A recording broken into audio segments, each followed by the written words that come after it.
بسم اللہ الرحمن الرحیم۔ ناظرین کرام اور میرے پیارے بھائیوں، آج کی کے نوجوانوں کو اور آج کی نسل کو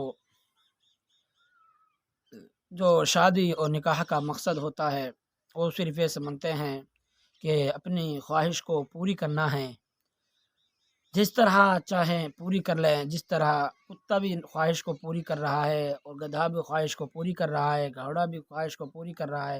بہرحال بہت ساری مخلوقات ہیں، چرندے پرندے درندے تمام کے تمام اللہ تبارک و تعالیٰ نے جو بنائے ہیں اپنی خواہش کو پوری کر رہے ہیں، جس طرح چاہ رہے ہیں خواہش کو پوری کر رہے ہیں۔ آج کے جو نسل ہے، نوجوان ہے، انہوں نے بھی صرف شادی کا مقصد یہ سمجھا ہے، نکاح کا مقصد یہ سمجھا ہے کہ ہماری جس طرح چاہے خواہش پوری ہو جائے۔ حالانکہ معاملہ ایسا نہیں ہے، بلکہ نکاح کا ایک مقصد ہے، شادی کا ایک مقصد ہے۔ بہرحال اور جس طرح چاہے عورت کے ساتھ کیا نوجوان ملتے ہیں اور عجیب عجیب کیا ہے کام کرتے ہیں، عجیب عجیب حرکت کرتے ہیں، بہت بری بری حرکتیں نوجوان کرتے ہیں۔ اس لیے آج میں نے صرف آپ کے لیے کچھ ایسے آداب جمع کیے ہیں۔ اگر ان آداب کی رعایت کرتے ہوئے آپ عورت کے ساتھ ملیں گے، صحبت کریں گے، اپنے عورت کے ساتھ مباشرت کریں گے ان آداب کا رعایت کرتے ہوئے، تو انشاءاللہ نکاح کا جو مقصد ہے وہ حاصل ہوگا۔ کیونکہ جو نبی پاک صلی اللہ علیہ وسلم جس شریعت کو لے کر دنیا کے اندر آئے اور جس شریعت اسلام کو ہم مانتے ہیں، اس کے اندر ہر چیز کے آداب موجود ہیں، ہر چیز کے آداب موجود ہیں، یہاں تک کہ پیشاب کرنے کے آداب، یہاں تک کہ پاخانہ بیت الخلاء کے اندر جانے کے آداب، سنتیں، ہر چیز کے اندر آداب موجود ہیں۔ اس لیے کیا ہے، ایسا کیسا ہو سکتا ہے کہ اتنا بڑا کام، اتنا بڑا جو نکاح اللہ تبارک و تعالیٰ نے جو اللہ کے نبی کی سنت ہے اس کو کیا جائے اور عورت سے ملا جائے، اس کے آداب موجود نہ ہو، ایسا نہیں ہو سکتا۔ اس لیے کیا ہے، ہم نے بڑی تلاش اور جستجو کے بعد صرف آپ کے لیے کیا ہے کچھ آداب، بلکہ 11 ایسے آداب ہیں، اگر آپ ان کی رعایت کرتے ہوئے کیا ہے اپنی بیوی کے ساتھ ملیں گے، انشاءاللہ بڑا فائدہ ہوگا اور آپ کو اس ملنے پر ثواب ملے گا۔ اگر ان آداب کی رعایت نہیں کریں گے تو ثواب نہیں ملے گا۔ اس لیے کیا ان آداب کی رعایت کرتے ہوئے کیا ہے اپنی بیوی سے ملیں، تو آپ کو انشاءاللہ بیوی سے ملیں گے، آپ کی خواہش بھی پوری ہوگی، آپ کی تمنائیں پوری ہوں گی اور آپ کیا ہے زنا سے بچ جائیں گے اور آپ کو ثواب بھی ملے گا۔ کتنا آسان کام ہے، اللہ کے نبی صلی اللہ علیہ وسلم کے اگر آداب کی رعایت آپ کریں گے۔ جو ہم نے آداب جمع کیے ہیں وہ 11 آداب ہیں، اور 11 آداب کو دھیان سے سننا ہے، اور اگر کہ آپ چاہیں تو ان کو نوٹ کر کر لکھ لیں۔ آپ جب چاہے اس کو مطالعے میں رکھیں اور کیا یاد رکھیں، آپ کے دماغ میں رہیں۔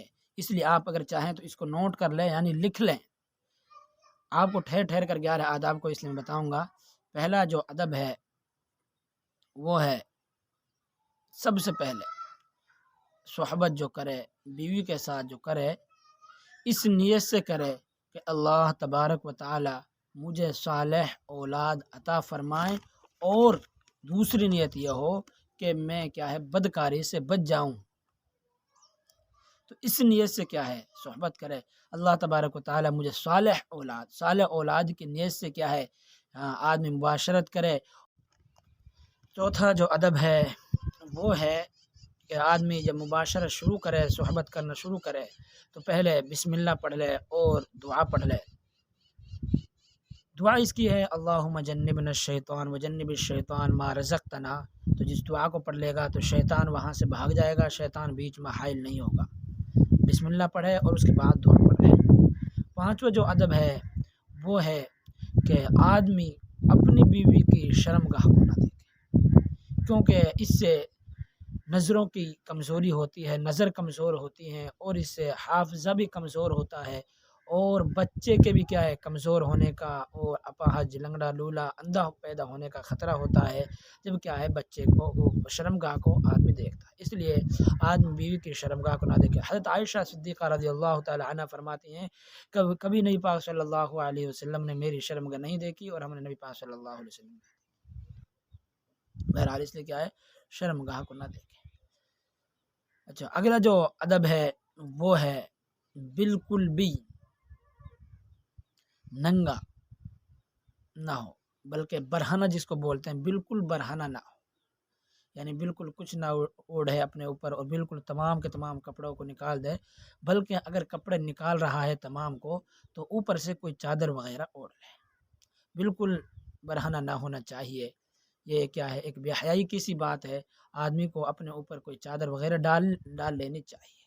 تو دوسرا کام جو ہے، دوسرا ادب جو ہے وہ ہے کہ آدمی اپنی بیوی سے محبت کا اظہار کرے اور اس کو مانوس کرے۔ ایسے نہیں ہے کہ برے چہرے کو بنا کر اور عورت سے جمع کرے، تو ایسا نہیں ہے، بلکہ اس سے بڑا نقصان ہوگا۔ اس لیے کیا ہے، محبت کا اظہار کریں، محبت کی باتیں کریں، اس کے بعد کیا ہے جمع کریں۔ تو تیسرا اصول جو ہے، تیسرا ادب جو یہ ہے کہ آدمی جماع سے پہلے، مباشرت سے پہلے کہ بوس و کنار کرے۔ بوس و کنار بہت زیادہ ضروری ہے۔ بعض دفعہ آدمی بوس و کنار نہیں کرتا اور بغیر بوس و کنار کیے ہوئے ایسے ہی آدمی کیا مباشرت شروع کر دیتا ہے۔ اس کے بعد کیونکہ آدمی جو ہوتا ہے بہت زیادہ گرم ہوتا ہے، اس کے بعد آدمی کیا فارغ ہو جاتا ہے اور عورت فارغ نہیں ہو پاتی اور عورت جب فارغ نہیں ہوگی تو آپس میں نفرت پیدا ہو جائے گی، محبتیں ختم ہو جائیں گی اور طلاق تک کی نوبت آ جائے گی۔ اس لیے تیسری بات یہ ہے کہ آدمی جہاں تک ہو سکے پہلے بوس و کنار کر کے عورت کو مانوس کر لے، پھر اس کے بعد کیا ہے مباشرت کو شروع کرے۔ تو یہ 6 ادب ہوئے۔ اگلا جو ادب ہے 7واں، وہ ہے کہ آدمی کبھی بھی بھوکے ہونے کی حالت میں، شدید بھوک ہے، آدمی کو شدید بھوک ستا رہی ہے اور بھوک کی حالت میں جماع نہ کرے۔ اس بات کو یاد رکھیں، اس سے آدمی کو بڑی پریشانی ہوگی، آدمی کمزور ہو جائے گا اگر آدمی بھوک کی حالت میں کیا ہے جماع کرے گا۔ اس لیے کبھی بھی اگر شدید بھوک ہے تو جماع نہ کرے۔ ایک بات اور یاد رکھیں اسی ادب کے اندر، 7ویں کے اندر، کہ آدمی کبھی بھی بھرا، جب پیٹ بھرا ہوا ہے بہت زیادہ، آپ نے ٹھوس لیا، کھا لیا، شام میں کھائیں، ابھی عشاء کے بعد کھانا کھایا اور فوراً آپ لگ گئے، تو ایسا بھی نہیں کرنا چاہیے، بلکہ آدمی کو کھانے کے بعد کیا ہے اس کو ہضم کرنا ہے۔ جب کیا ہے زیادہ پیٹ بھرا نہ ہوا ہو اس کے بعد آدمی کو عورت سے ملنا چاہیے۔ بھرا پیٹ ہونے کی حالت میں بھی کیا ہے بیماری کا خطرہ ہے، اور کیا ہے اگر بالکل زیادہ بھوک لگ رہی ہے خطرناک، تو اس وقت بھی کیا ہے جماع نہ کرنا چاہیے۔